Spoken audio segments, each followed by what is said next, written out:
तो bio remediation क्या है? The use of either naturally occurring और deliberately introduced microorganisms to consume and break down environmental pollutants in order to clean a polluted site. क्या किया जाता है? किसी भी किस्म के माइक्रो ऑर्गेनिजम्स को या प्लांट्स को, यहाँ पे एडिशन कर लें प्लांट्स की भी, प्लांट्स को या माइक्रो ऑर्गेनिजम्स को, चाहे वो नेचुरली अकरिंग माइक्रो ऑर्गेनिजम्स हो, चाहे खुद आर्टिफिशियली माइक्रो ऑर्गेनिजम्स के स्ट्रेन्स डेवलप किए हुए हों, तो दोनों तरह के माइक्रो ऑर्गेनिजम्स को, प्लांट्स को यूज किया जाता है फॉर क्लीनिंग आवर एनवायरनमेंट, ताकि हमारे एनवायरनमेंट से पोल्यूटेंट्स को रिमूव किया जाए। It is a process which uses naturally occurring microorganisms to enhance normal biological breakdown। और इससे होता क्या है कि ये प्रोसेस जो है वो most of the times naturally occurring micro organism से किया जाता है, जिससे बायोलॉजिकल ब्रेकडाउन जो है हमारे एनवायरमेंटल पोल्यूटेंट्स की वो इंक्रीज हो जाती है। तो वहाँ पे हमें किसी किस्म का कोई केमिकल यूज नहीं करना पड़ता, किसी किस्म का कोई पेस्टिसाइड या कोई दूसरे जो प्रोसेसेस हैं, फिल्ट्रेशन प्लांट्स या दूसरे प्रोसेसेस हमें नहीं करने पड़ते टू रिमूव पोल्यूटेंट। हम क्या करते हैं, वहाँ पे लिविंग ऑर्गेनिजम्स को यूटिलाइज करते हैं। ऐसे लिविंग ऑर्गेनिजम्स होते हैं जो एनवायरनमेंट में मौजूद पोल्यूटेंट्स को ब्रेक डाउन कर सकते हैं, उनको बायोडिग्रेड कर सकते हैं, इसलिए इसको बायो रेमेडिएशन कहते हैं। तो बायो रेमेडिएशन में हमारे पास कौन कौन से टाइप्स आ जाती हैं? बायो स्टिमुलेशन होती है, बायो ऑगमेंटेशन होती है एंड फाइटो रेमेडिएशन होती है। इनको हम आगे चल के डिस्कस करते हैं कि क्या होते हैं। अब एनवायरमेंटल कंटामिनेंट्स में पहले बात कर लेते हैं कि एनवायरमेंटल कंटामिनेंट्स हमारे पास कौन कौन से होते हैं, जो हमें ऑलरेडी पता है। पोल्यूटेंट्स होते हैं और जीनोबायोटिक्स होते हैं। पोल्यूटेंट्स नेचुरली अकरिंग भी हो सकते हैं, हमारे मैन मेड भी हो सकते हैं, crude oil, refined oil, phosphates, heavy metals, सारे ये जितने भी हैं, स्मोक वगैरह, वो सब क्या हैं? हमारे एनवायरमेंटल पोल्यूटेंट्स हैं। इसके अलावा जीनोबायोटिक्स क्या हैं? जो केमिकली सेंसिटाइज्ड कंपाउंड्स होते हैं, जो हमारी नेचर में ऑलरेडी प्रेजेंट नहीं होते, खुद नेचुरली एग्जिस्ट नहीं करते, जिनके एग्जांपल्स में हमारे पास पेस्टिसाइड्स आ जाते हैं, हर्बिसाइड्स आते हैं, प्लास्टिक्स वगैरह हैं। ये सारे क्या हैं? ये हमारे खुद मैन मेड चीजें हैं और सब किसकी कैटेगरी में आती है? जीनोबायोटिक्स की कैटेगरी में आती है, that are also pollutants. Sources of contamination, contamination के सोर्सेज कौन कौन से होते हैं? Number 1, industrial spills and leaks. Industries से जितने भी स्पिल्स होते हैं, अगर कोई चीज इंडस्ट्री के कोई केमिकल्स लीक कर गए हैं, स्पिलेज हुई है, तो वो कंटामिनेशन का सोर्स है। सरफेस इंपाउंडमेंट्स कंटामिनेशन का सोर्स है। सरफेस इंपाउंडमेंट्स ऐसे घड़े हैं जहाँ पे पानी इकट्ठा हो जाता है, या बहुत बड़े बड़े घड़े जहाँ पे पानी इकट्ठा हो जाता है, पानी इकट्ठा कर लिया जाता है और फिर उनमें डिफरेंट जो है वो कंटामिनेंट्स पैदा हो जाते हैं, तो this is the surface impoundments. Storage tanks and pipes, storage tanks and pipes में वाटर इकट्ठा होने की वजह से कंटामिनेशन हो सकती है, वहां पे मॉस्किटोज या डिफरेंट दूसरी कंटामिनेशन होती है। लैंडफिल्स एंड डंप्स, जितने हमारे लैंडफिल्स एंड डंप्स हैं, तो जाहिर सी बात है वो तो वैसे फुल ऑफ कंटामिनेशन होते हैं, क्योंकि वहां पे बहुत सारा बैक्टीरिया, बहुत सारे एनवायरमेंटल पोल्यूटेंट्स प्रेजेंट होते हैं। The major contributors to volatile organic compounds, जैसे कि हमारे एयर पोल्यूशन है जिसमें बहुत सारे वोलेटाइल ऑर्गेनिक कंपाउंड्स होते हैं, वो भी क्या है? हमारे कंटामिनेशन का source. Paint industry, pharmaceutical industry, bakeries, printers, dry cleaners, auto body shops वगैरह, ये भी सब क्या है? Sources of contamination. Types of treatment technologies in use to remove contaminants from the environment. इस वक्त करंटली कौन कौन सी टेक्नोलॉजीज यूज की जा रही हैं एनवायरनमेंट को क्लीन करने के लिए, एनवायरनमेंट में से कंटामिनेंट्स को रिमूव करने के लिए? उनमें है soil vapour extraction. Soil vapour extraction एक टेक्निक है जिसके थ्रू एनवायरनमेंट को क्लीन किया जाता है।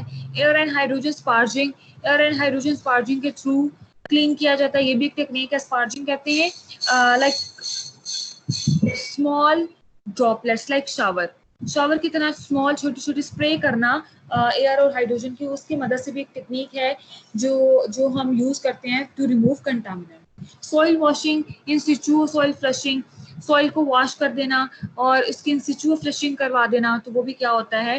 कंटामिनेंट्स को रिमूव, उससे भी कंटामिनेंट्स को रिमूव करवाया जाता है। केमिकल ऑक्सीडेशन एंड रिडक्शन, जाहिर सी बात है अगर हम वहाँ पे पोल्यूटेंट्स की ऑक्सीडेशन या रिडक्शन करवा देंगे तो उनसे कुछ ऐसे कंपाउंड्स बन जाएंगे जो हमारे लिए अनहार्मफुल होते हैं।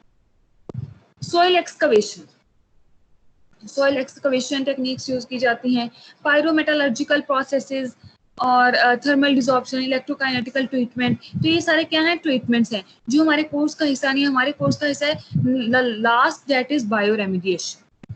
तो बायो रेमिडिएशन भी एक टेक्निक है जो यूज की जाती है to remove contaminants from the environment. What is bioremediation? The use of microbes, bacteria, fungi, plants to break down or degrade toxic chemical compounds that have accumulated in the environment into less toxic or non-toxic substances. तो bioremediation क्या होती है कि microbes का और plants का use करते हुए, फंजाई का यूज करते हुए, हमने जो हमारे एनवायरनमेंट में जितने भी कंटामिनेटेड टॉक्सिक कंपाउंड्स प्रेजेंट हैं, उन सारे के सारे कंटामिनेटिंग टॉक्सिक कंपाउंड्स को, केमिकल कंपाउंड्स को रिमूव करवाना है, या तो उनको किसी ऐसे फॉर्म में कन्वर्ट करना है जो लेस टॉक्सिक हो, या बिल्कुल ही नॉन टॉक्सिक सब्सटेंसेस में उनको कन्वर्ट करवाना है। This is called bio remediation. Types और टेक्निक्स ऑफ बायोरेमिडिएशन। बायोरेमिडिएशन के लिए हम कौन कौन सी टाइप्स या कौन कौन सी टेक्निक्स यूज कर सकते हैं? एक्स सिचुओ बायोरेमिडिएशन और इन सिचुओ बायोरेमिडिएशन, हम दो तरह की बायोरेमिडिएशन यूज कर सकते हैं। जैसे आप लोगों ने अक्सर अपनी बायोकेमिस्ट्री में in vitro and in vivo पढ़ा होगा। तो इन विट्रो का मतलब होता है outside the living body, living body के अंदर नहीं काम किया जा रहा, और इन विवो कि उस लिविंग बॉडी के अंदर, उसके सेल्स के अंदर रिएक्शंस करवाए जा रहे हैं। इसी तरह एक्स सिचुओ और इन सिचुओ होता है। एक्स सिचुओ का मतलब कि जो आपकी कंटामिनेंट्स की साइट है, उस कंटामिनेंट की साइट पर बायोरेमिडिएशन ना करवाई जाए, बल्कि उससे ऑफ साइट पर करवाई जाए, उससे बाहर किसी दूसरी साइट पर बायोरेमिडिएशन करवाई जाए। और इन सिचुओ बायोरेमिडिएशन क्या होती है कि contaminants are treated on site, contaminants को ट्रीट किया जाता है on the site in which the contaminants are producing, उस साइट पे जहां पे कंटामिनेंट्स प्रोड्यूस हो रहे हैं, उसी साइट पे बायोरेमिडिएशन होती है। तो this is called in situ bioremediation. अब बायोरेमिडिएशन जो है वो हम डिफरेंट तरीकों से कर सकते हैं और करवा सकते हैं। सबसे पहले नेचुरल अटेनुएशन। नेचुरल अटेनुएशन क्या है कि नेचुरली जो हमारी एनवायरनमेंट में माइक्रो ऑर्गेनिजम्स या प्लांट्स वगैरह प्रेजेंट हैं, वो क्या करते हैं, वो स्लोली हमारी कंटामिनेंट्स को कम करना शुरू कर देते हैं। पर ये जो नेचुरल अटेनुएशन होती है, अटेनुएशन मतलब लेस करना, कम करना, डिक्रीज करना। तो नेचुरली अटेनुएशन जो होती है वो बहुत स्लो प्रोसेस होता है, और समटाइम्स ऐसे होता है कि कंप्लीट ही नहीं हो पाता। Not frequently occurring enough to be broadly used for some compounds, और इसको बहुत ज्यादा इस्तेमाल भी इस वजह से नहीं किया जाता for many compounds, specially very difficult और रिकल्सिट्रेंट सब्सटेंसेस। किन कंपाउंड्स के लिए इसको बिल्कुल भी यूज नहीं किया जाता? जो बहुत डिफिकल्ट होते हैं, बहुत हार्श सब्सटेंसेस होते हैं, रिकल्सिट्रेंट होते हैं, ढीठ किस्म के जो सब्सटेंसेस हैं, जो आराम से इन नेचुरल एफ्लुएंट के साथ, इन नेचुरली तरीकों के साथ रिमूव नहीं होते। तो नेचुरल अटेनुएशन बहुत कम इस्तेमाल की जाती है। नेक्स्ट, इनहैंस्ड बायोरेमिडिएशन और बायोस्टिमुलेशन। इसमें क्या किया जाता है? स्टिमुलेट करवाया जाता है, इनहांस करवाया जाता है effect. Is to stimulate enhance a sites indigenous subsurface microorganisms by the addition of nutrients and electron acceptors such as phosphorus, nitrogen, oxygen and carbon वगैरह। तो इसमें क्या किया जाता है कि इन सिचुओ साइट पर जितने भी माइक्रो ऑर्गेनिजम्स ऑलरेडी सरफेस पे प्रेजेंट हैं, होते हैं ना एयर में और इस तरह, तो सॉइल वगैरह में, तो वो जो नेचुरली ऑलरेडी प्रेजेंट हैं सब माइक्रो ऑर्गेनिजम्स, उनको इन्हांस किया जाता है, उनको स्टिमुलेट करवाया जाता है, उनके इफेक्ट को इंक्रीज करवाया जाता है। कैसे इंक्रीज करवाया जाता है? By adding some nutrients. उनके लिए हम न्यूट्रिएंट्स ऐड कर देते हैं, like phosphorus, nitrogen, oxygen, carbon वगैरह, in the form of molasses और बायोजार। मोलासिस किसको कहते हैं? जो गन्ने के रस को गर्म करने से हम शक्कर अलग कर लेते हैं, तो जो बाकी हमारे पास जितना भी रेजिडुअल शुगर केन का बचता है, रेजिड्यू, वो सारा क्या होता है? मोलासिस होता है, और इसी तरह हमारे पास बायोचार होता है। नेक्स्ट है बायो ऑगमेंटेशन। बायो ऑगमेंटेशन क्या होती है? ये नेसेसरी होती है when metabolic capabilities of microorganisms are not naturally present.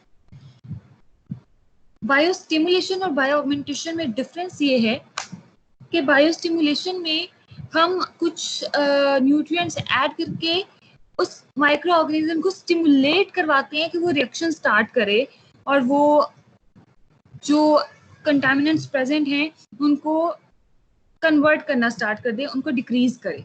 जबकि बायो ऑगमेंटेशन क्या होती है कि माइक्रो ऑर्गेनिजम्स में कैपेबिलिटी ही नहीं है कि वो कंटामिनेंट्स को किसी और फॉर्म में कन्वर्ट कर सकें या कंटामिनेंट्स को खत्म कर सकें नेचुरली, उनमें ये कोई एबिलिटी नहीं होती। तो वहां पे हम क्या करते हैं, कमर्शियली प्रिपेयर्ड बैक्टीरियल स्ट्रेन्स को यूज करते हैं। कमर्शियल लेवल पे बैक्टीरियल स्ट्रेन्स प्रिपेयर किए जाते हैं जिनमें ऐसी एक्टिविटीज होती हैं या ऐसी जीन्स इनकॉर्पोरेट करवा दी जाती हैं, ऐसी जीन्स ऐड करवा दी जाती हैं जिनमें कैटाबॉलिक एक्टिविटीज होती हैं। तो कैटाबॉलिक एक्टिविटीज वाले स्ट्रेन्स जो हैं फिर हम उस साइट पे ले जाते हैं और उस साइट पे फिर क्या होता है कि बायो ऑगमेंटेशन स्टार्ट हो जाती है, जो कि क्या है, बायो रेमेडिएशन ही है। और इसमें एक कंपनी है बहुत फेमस, बहुत पॉपुलर कंपनी है, नोवोजाइम्स बायोलॉजिकल्स। ये कंपनी जो है बहुत सारे आर्टिफिशियल स्ट्रेन्स प्रोड्यूस कर रही है, बैक्टीरियल स्ट्रेन्स प्रोड्यूस कर रही है जो बायो ऑगमेंटेशन में यूजफुल होते हैं। नेक्स्ट है फाइटोरेमेडिएशन। फाइटोरेमेडिएशन क्या है? Extraction of soil pollutants by roots and accumulation और ट्रांसफॉर्मेशन बाय प्लांट्स। तो ये बेसिकली बायो रेमेडिएशन ही है, बट ये किससे हो रही है? प्लांट्स से हो रही है। प्लांट्स, कुछ प्लांट्स ऐसे होते हैं जो अपनी रूट्स के जरिए जितने भी उस सॉइल में उस जगह पे, उस साइट पे कंटामिनेंट्स प्रेजेंट है उनको अपने अंदर एक्यूमुलेट कर लेते हैं और फिर उसको ट्रांसफॉर्म कर देते हैं इन प्लांट्स। प्लांट के अंदर उसको ट्रांसफॉर्म कर देते हैं और कुछ ऐसे सबस्ट्रेट में, कुछ ऐसी चीजों में, कुछ ऐसे कंपाउंड्स में कन्वर्ट कर देते हैं that are not contaminant. Clear?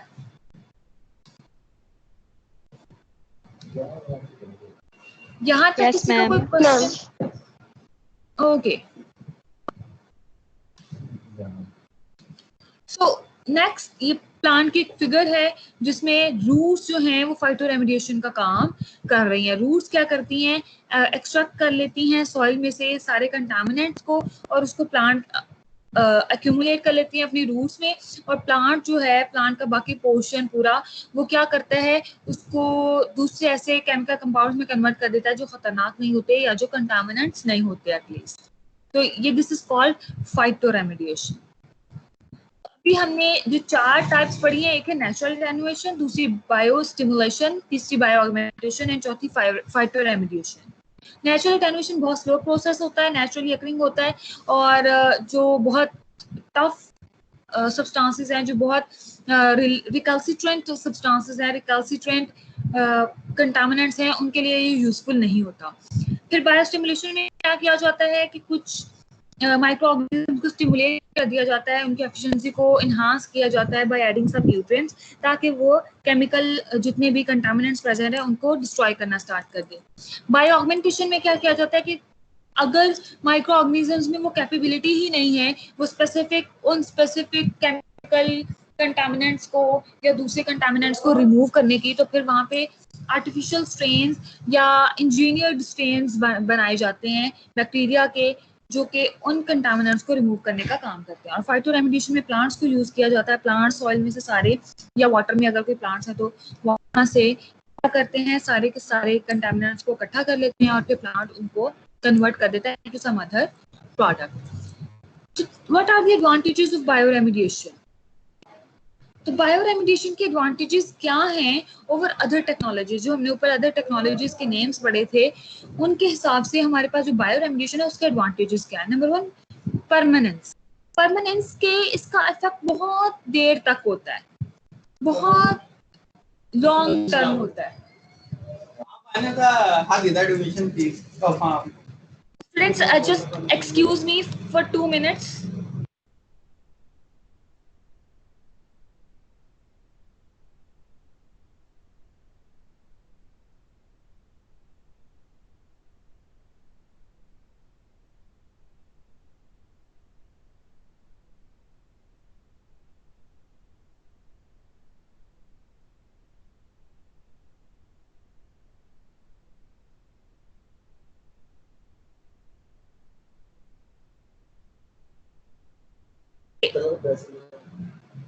Okay, so let's back to the slides. तो एडवांटेजेस में हमारे पास सबसे पहला एडवांटेज क्या है? परमानेंस। परमानेंस यानी कि लॉन्ग टर्म इफेक्ट होते हैं बायो रेमिडिएशन के। तो कंटामिनेंट इज डिग्रेडेड, कंटामिनेंट जो है वो बहुत अच्छे से डिग्रेड करवा लिया जाता है। Second is potentially low cost. Bio remediation की कॉस्ट बहुत लो होती है, इतनी मेंटेनेंस नहीं करनी पड़ती जितनी हमें दूसरे डिफरेंट टेक्निक्स की मेंटेनेंस करनी पड़ती है, क्योंकि वो या तो वहाँ पे मैकेनिक्स यूज की जा रही होती है या इलेक्ट्रॉनिक्स यूज की जा रही होती हैं। तो उन वजहों से क्या होता है कि वहाँ पे मेंटेनेंस और कॉस्ट जो है वो बढ़ जाती है, जबकि बायो रेमिडिएशन में कॉस्ट बहुत कम होती है, 60 to 90% less than other technology. इतनी कम होती है 60 से 90% तक दूसरी टेक्नोलॉजीज की बनिस्बत बायो रेमिडिएशन सस्ती पड़ती है।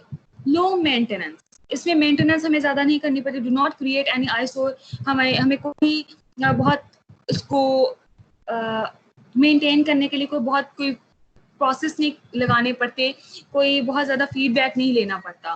Fourth, capable of impacting source zones and thus decreasing site clean up time. और इसके अंदर इम्पैक्ट होता है कि वो उन सोर्सेज जोन्स को खुद से ही डिटेक्ट करके वहां पे क्लीन कर सके और जल्दी क्लीन कर सके। नेक्स्ट है contaminants potentially amenable to bioremediation. तो ऐसे कंटामिनेंट्स जो बायो रेमिडिएशन के लिए एमिनेबल है, एमिनेबल मतलब ससेप्टेबल है, वो इजीली बायो रेमिडिएशन के थ्रू डिग्रेड करवाए जा सकते हैं। जबकि कुछ ऐसे होते हैं जैसे रिकैल्सिट्रेंट हमने पहले पढ़े कि वो डीप किस्म के कंटामिनेंट्स होते हैं जो हम बायो रेमिडिएशन के थ्रू नहीं कर सकते। तो यहाँ पे हमारे पास डिफरेंट कैटेगरीज गिवन हैं जो कि बायो रेमिडिएशन की इफेक्टिवनेस को बताती हैं। Number 1, readily degradable. Readily degradable ऐसे कंटामिनेंट्स हैं जो बायो रेमिडिएशन से फौरन डिग्रेड हो जाते हैं, जिसमें हमारे पास फ्यूल ऑयल्स आते हैं, गैसोलीन वगैरह आती है। ये ऐसे कंटामिनेंट्स हैं जो फौरन से डिग्रेड करवाए जा सकते हैं through bio remediation. Next, somewhat degradable. कुछ ऐसे होते हैं जो कुछ हद तक डिग्रेडेबल होते हैं थ्रू बायो रेमिडिएशन, जिसमें हमारे पास क्या आते हैं, कोल तार वगैरह आते हैं, केरोसिन ऑयल वगैरह, कोल तार वगैरह। The third is difficult to degrade. कुछ ऐसे केमिकल कंपाउंड या कुछ ऐसे कंटामिनेंट्स होते हैं that are difficult to degrade, कि उनको डिग्रेड करना बहुत मुश्किल है। वो समवट डिग्रेडेबल नहीं होते, वो बहुत ही कम डिग्रेडेबल होते हैं, बहुत मुश्किल है इनको डिग्रेड करना, and that are chlorinated solvents. Fourth type is generally recalcitrant. Recalcitrant यानी कि जो बिल्कुल ही ढीठ हैं, जो बायो रेमिडिएशन के थ्रू नहीं हो पाते हैं, और जिनमें आते हैं हमारे पास पॉलीक्लोरिनेटेड बायफेनॉल्स, PCBs. पॉलीक्लोरिनेटेड बायफेनॉल्स are very recalcitrant to bioremediation.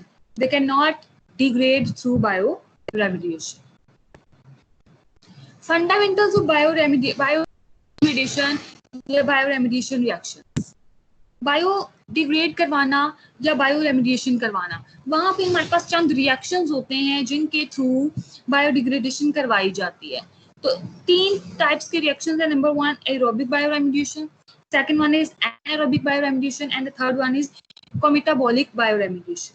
Aerobic bioremediation क्या है कि माइक्रोब्स वहां पर क्या करते हैं, ऑक्सीजन का इस्तेमाल करते हुए, by using oxygen they degrade the chemical contaminants in their metabolism. तो वो अपने मेटाबॉलिज्म के दौरान, ड्यूरिंग देयर मेटाबॉलिज्म, ऑक्सीजन को इस्तेमाल करते हुए कंटामिनेंट्स को डिग्रेड कर देते हैं। Anaerobic bioremediation. Anaerobic bioremediation means they cannot use oxygen, but instead of that, they can use some other nutrient source, some other source for producing energy to degrade the contaminants. जिसमें nitrate आते हैं, iron आते हैं, sulphate आते हैं, carbon dioxide आते हैं, uranium, technetium, perchlorate. तो ये सारे ऐसी चीजें हैं, ऐसे आयंस हैं, जो ऐसे मेटाबोलाइट्स हैं जो एनारोबिक बायोरेमिडिएशन में यूज होते हैं। और इसके थ्रू क्या किया जाता है, फिर इन्हीं ऑर्गेनिजम्स में, इन्हीं माइक्रो ऑर्गेनिजम्स में मेटाबॉलिज्म के दौरान इन चीजों को यूज करते हुए केमिकल कंटामिनेंट्स को डिग्रेड करवा दिया जाता है। Next, cometabolic bioremediation. Cometabolic bioremediation क्या होती है कि वहां पे माइक्रो ऑर्गेनिज्म का काम ये नहीं था कि उसने बायोडिग्रेडेशन करानी थी, उसका काम कुछ और था, बट समहाउ साइड प्रोडक्ट के तौर पर, साइड चेन रिएक्शन में ऐसे रिएक्शंस हो जाते हैं जो वहाँ पे बायोडिग्रेडेशन करा देते हैं, जो केमिकल कंटामिनेंट्स की बायो रेमिडिएशन करा देते हैं। तो ऐसे केमिकल रिएक्शन को, ऐसे बायो रेमिडिएशन को कहते हैं कॉमेटाबॉलिक बायो रेमिडिएशन।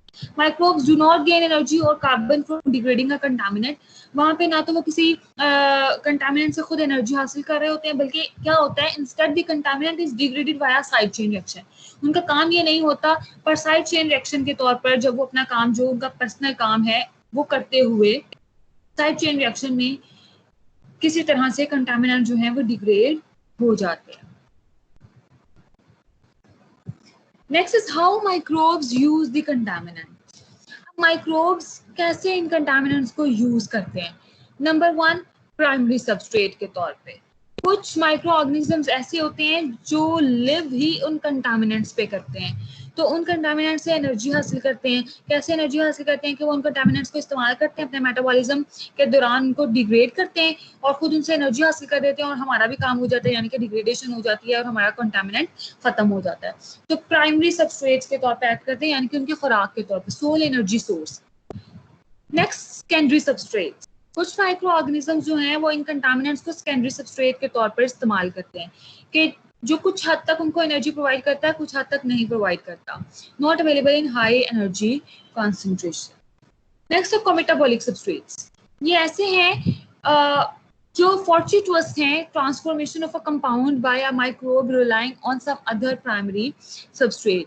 इसमें माइक्रो ऑर्गेनिज्म किसी और प्राइमरी सबस्ट्रेट पे रिलाई कर रहा होता है, बट fortuitous मतलब कि वहां पर इंटेंडेड ट्रांसफॉर्मेशन नहीं थी, केमिकल कंपाउंड को इंटेंशनली डिग्रेड करना मकसद नहीं था। तो वहां पे क्या होता है, एक्सीडेंटली ट्रांसफॉर्मेशन हो जाती है ऑफ अ कंपाउंड किसी भी हमारे कंटामिनेंट की, जबकि माइक्रोब जो है वो ट्रूली रिलाई कर रहा होता है सम अदर प्राइमरी सबस्ट्रेट पे। तो इसमें साइड चेन रिएक्शन के थ्रू क्या होता है कि कंटामिनेंट जो है वो डिग्रेड हो जाता है। Next is फाइटोरेमिडिएशन। फाइटोरेमिडिएशन क्या होती है, जिसमें मैंने अभी पहले जिक्र किया था कि बायोरेमिडिएशन एंड फाइटोरेमिडिएशन। बायोरेमिडिएशन और फाइटोरेमिडिएशन में डिफरेंस क्या है कि बायोरेमिडिएशन जनरल टर्म है जिसमें माइक्रोब्स को, फंजाई को, प्लांट्स को यूज किया जाता है for the degradation of contaminants. Phytoremediation क्या, स्पेसिफिकली सिर्फ प्लांट्स। तो तमाम वो वाली बायोरेमिडिएशन जिसमें प्लांट्स को इस्तेमाल करके कंटामिनेंट्स को डिग्रेड किया जाए, that is known as phytoremediation. More than 350 plant species naturally take up toxic materials. 350 known species plants की जानी जाती हैं जो कि टॉक्सिक मटेरियल्स को accumulate करती हैं through their roots. Example जिसमें sunflowers भी हैं. Sunflowers used to remove radioactive cesium and strontium. Sunflower में ये कैपेबिलिटी है कि वो रेडियो एक्टिव, अगर एनवायरनमेंट में कुछ रेडियो एक्टिव मटेरियल मौजूद है, that is caesium and strontium, तो वो उसको रिमूव कर देता है एनवायरनमेंट से। From Chernobyl site. Chernobyl sites कौन सी होती हैं? ऐसी साइट जहाँ पे रेडियो एक्टिव न्यूक्लियर रिएक्टर्स पे काम किया जा रहा है, या किसी भी तरह, किसी भी किस्म का कोई काम जहाँ पे न्यूक्लियर रेडिएशंस को इस्तेमाल किया जा रहा है, तो वो क्या है, चेर्नोबाइल साइट्स है। और इसके अलावा वाटर हायासिंथ्स होते हैं जो कि यूज किए जाते हैं to remove arsenic from water supplies in Bangladesh and India. तो ये क्या है, ये प्लांट्स की टाइप है हायासिंथ्स। ये ऐसे प्लांट्स हैं जो वाटर में ग्रो करते हैं और इनको वाटर में से आर्सेनिक रिमूव करने के लिए इस्तेमाल किया जा रहा है। और ये कहाँ पे ज्यादा इस्तेमाल हो रहा है? बांग्लादेश एंड इंडिया, इन ममालिक में वाटर हायासिंथ्स को, इन प्लांट्स को इस्तेमाल किया जा रहा है। तो यहाँ पे दो एग्जांपल्स है हमारे पास, one is sunflower and one is water hyacinths. Sunflower are used to remove radioactive cesium and strontium from Chernobyl sites, and on the other hand water hyacinths are used to remove arsenic from water bodies in Bangladesh and India. एक plant की picture है, pollutants हैं rhizomes के through, जिसको राइजोरेमिडिएशन भी कहते हैं, फिर बायोरेमिडिएशन, फाइटोरेमिडिएशन। तो ये सारी एक डायग्राम है जिसमें हमें पता चल रहा है कि काफ़ी सारे किस्म के प्लांट्स जो हैं वो काफ़ी सारे किस्म के रेमिडिएशन करके, बायो रेमिडिएशन करके हमारे केमिकल कंपाउंड्स को, पोल्यूटेंट्स को रिमूव कर देते हैं from the environment. Advantages, bio remediation या फाइटो रेमिडिएशन के एडवांटेजेस क्या हैं? Number one, in principle, plants that engage in phytoremediation of toxic elements could be harvested, thus removing these elements from the polluted site.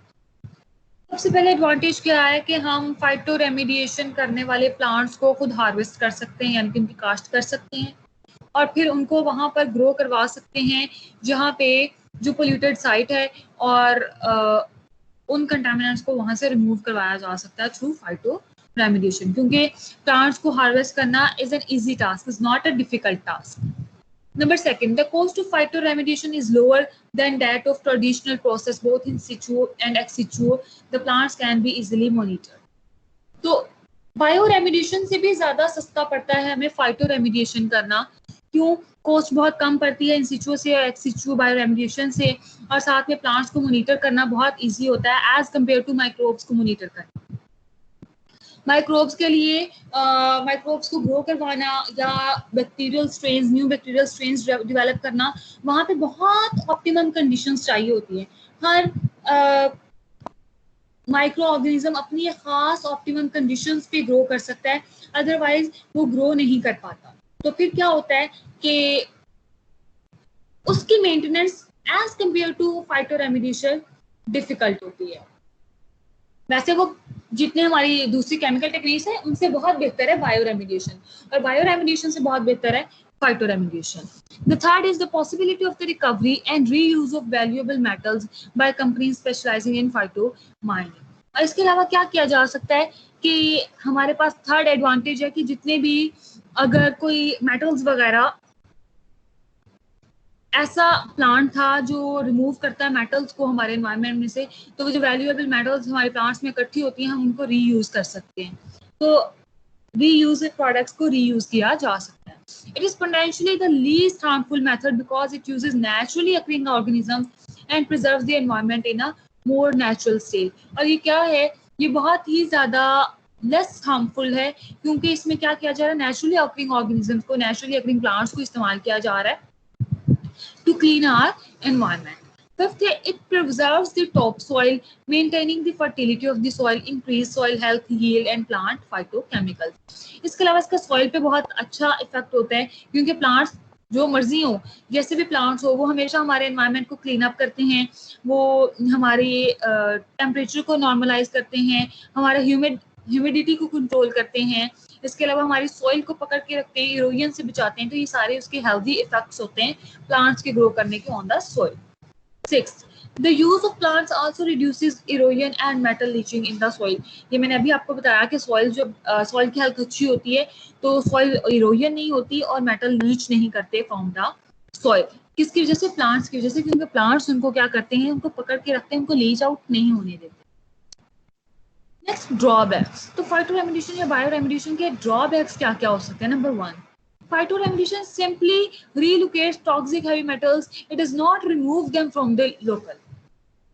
तो फाइटोरेमिडिएशन का drawback क्या है कि जितने हैवी मेटल्स हम सॉइल में से या किसी एनवायरनमेंट में से रिमूव कर रहे हैं तो वो प्लांट में स्टोर हो रहे हैं. तो यहाँ पर रिमूवल नहीं हुआ बल्कि क्या हुआ है, एक जगह से दूसरी जगह पे लोकेट कर दिए गए हैं पोल्यूटेंट्स को. तो दिस इज द ड्रॉबैक. हालांकि ये कोई बहुत बड़ा ड्रॉबैक नहीं है but it is drawback. Second, for heavy metals phytoremediation simply relocates the toxic element. It does not. अच्छा, ये दोबारा से बात रिपीट हो गई है. Next, phytoremediation is limited to the surface area and depth occupied by the roots. Phytoremediation सिर्फ limited होता है. कितना लिमिटेड होता है कि ये जिस एरिया में, जिस जगह पे प्लांट ग्रो कर रहा है, सिर्फ वहां पे, और जहां नीचे तक, जितनी नीचे तक रूट्स पहुंचे हैं उस प्लांट की, सिर्फ वहां तक इफेक्टिव है. उसके आगे पीछे दाएं बाएं जरा भी इफेक्टिव नहीं होता. तो इसकी जो एरिया ऑफ एक्टिंग है वो क्या है, बहुत लिमिटेड है. Next, slow growth and low biomass require a long term commitment. Plants की ग्रोथ बहुत स्लो होती है, तो इतनी स्लो ग्रोथ से हमें लॉन्ग टर्म कमिटमेंट देनी पड़ती है. जैसे प्लांट्स हैं 10-10 साल बाद जाके हमें फ्रूट देना शुरू करते हैं, 3-3, 4-4 साल बाद जाके फ्रूट देना शुरू करते हैं. तो इसी तरह वो जब अपने प्रॉपर मेटाबॉलिज्म पे आते हैं तो वो भी आहिस्ता आहिस्ता आते हैं. तो उसमें बहुत ही लॉन्ग टर्म प्रोसेस होता है.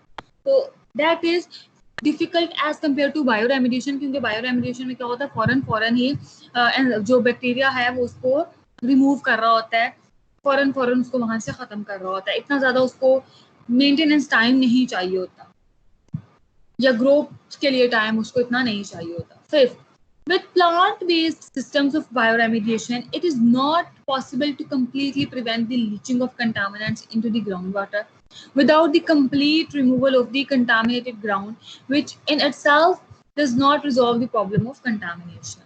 तो पांचवा इसका डिफेक्ट क्या है, पांचवा इसका ड्रॉबैक क्या है कि फाइटो रेमिडिएशन से प्लांट से, इन प्लांट्स के थ्रू हम कंप्लीटली तौर पे अपने एसेंशियल न्यूट्रिएंट्स को लीच आउट होने से बचा नहीं सकते। वो थोड़े बहुत फिर भी लीच आउट हो जाते हैं, अंडरग्राउंड चले जाते हैं। क्यों अंडरग्राउंड चले जाते हैं? क्योंकि उन प्लांट्स को ग्रो करने के लिए पानी चाहिए होता है। तो जब हम पानी देते हैं उन प्लांट्स को, उन ट्रीज को डेली बेसिस पे, तो थोड़ा बहुत न्यूट्रिएंट्स जो हैं वो लीच आउट कर जाते हैं। तो पूरा 100% वहां पे लीचिंग को प्रिवेंट नहीं किया जा सकता। 6. The survival of the plants is affected by the toxicity of the contaminated land and the general condition of the soil. इसके अलावा चूंकि ये नेचुरल प्लांट्स हैं और समटाइम्स क्या होता है कि एनवायरनमेंट की टॉक्सिसिटी या उन कंटामिनेंट्स की टॉक्सिसिटी की वजह से प्लांट खुद जो है वो डिस्ट्रॉय हो जाता है, प्लांट के खुद का सर्वाइवल जो है वो मुश्किल हो जाता है। 7. Bioaccumulation of contaminants, especially metals, into the plants, which then pass into the food chain from primary level consumers upwards, or requires the safe disposal of the affected plant material. इसके अलावा 7th इसका drawback क्या है कि जो bio accumulation हो जाती है, जो कंटामिनेंट्स प्लांट क्या करते हैं सॉइल वगैरह से लेकर एक्यूमुलेट कर लेते हैं अपने अंदर, तो उनके एक्यूमुलेशन की वजह से प्लांट को नुकसान है, प्लांट को कोई डिजीज हो सकती है। और अगर प्लांट को कोई इफेक्ट नहीं हुआ, प्लांट पे कोई इफेक्ट नहीं पड़ा, तो बट क्या हो सकता है कि वहां पर वो एनिमल्स का या ह्यूमंस की फूड चेन का हिस्सा बन सकता है, क्योंकि we are an animals, many of the animals are living on plants, on plant based diet. तो जब हम उन प्लांट्स को कंज्यूम करेंगे तो that will ultimately consume by us, वो कंटामिनेंट्स जो है वो हमारे अंदर जा सकते हैं। This is also one drawback which can not be ignored, जिसको हम इग्नोर नहीं कर सकते। 8th, when taking up heavy metals, sometimes a metal is bound to the soil organic matter, which makes it unavailable for the plant to extract. तो जब sometimes ऐसे होता है कि जब ऐसे प्लांट्स जिन्होंने मेटल्स को रिमूव करना है सॉइल में से, वो मेटल्स क्या करती हैं, खुद बाइंड हो जाती हैं, जो कोवलेंट रिएक्शन कर लेती हैं टू दी ऑर्गेनिक मैटर के साथ सॉइल में मौजूद। अब जब वो ऑर्गेनिक मैटर के साथ बाइंड कर जाता है तो फिर प्लांट जो है वो अनएबल हो जाते हैं, they are not capable to accumulate these soil organic matter के साथ जो बाउंड मेटल्स हैं उनको अपने अंदर खींच सके, उनको रूट्स के थ्रू अपने अंदर ला सके। तो उसमें फिर क्या होते हैं, प्लांट जो हैं वो फेल हो जाते हैं for the phyto remediation. Clear?